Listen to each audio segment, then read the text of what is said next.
Tu es en pleine révision pour le brevet et tu ne sais toujours pas ce que sont les natures de mots?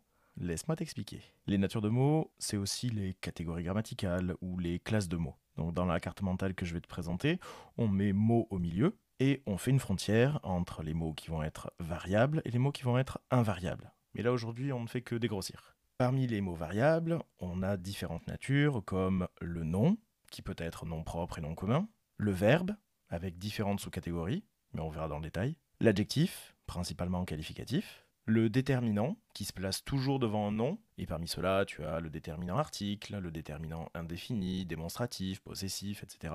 Et enfin, le pronom, qui vient remplacer un mot, un groupe de mots, ou carrément une proposition.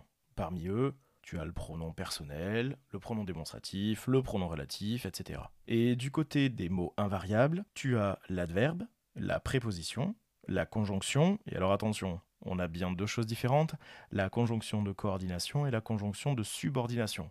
Les deux n'auront pas le même usage dans la phrase.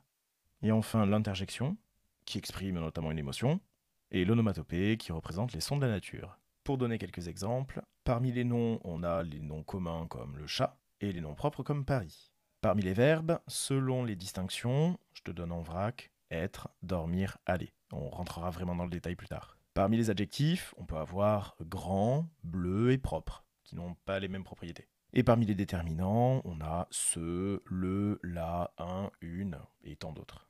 Et enfin pour les pronoms, on va avoir notamment les pronoms personnels je, te, il, elle, nous, etc. Et le pronom relatif qui. Mais comme pour les déterminants et les verbes, on rentrera dans le détail. Et pour les adverbes, on va avoir par exemple les adverbes de temps comme hier, les adverbes d'intensité comme si, et les adverbes de fréquence comme souvent, et d'autres adverbes encore. Parmi les prépositions, tu connais déjà la liste, hein, à, dans, par, pour, en, vers, avec, de, sans, etc. Et pour les conjonctions, donc les conjonctions de coordination, on va avoir mais, ou et donc ornicar, cette liste-là que tu gardes en tête pour l'instant. Et parmi les conjonctions de subordination, on va avoir souvent que, mais aussi avec d'autres variantes, hein, comme lorsque, afin que, etc.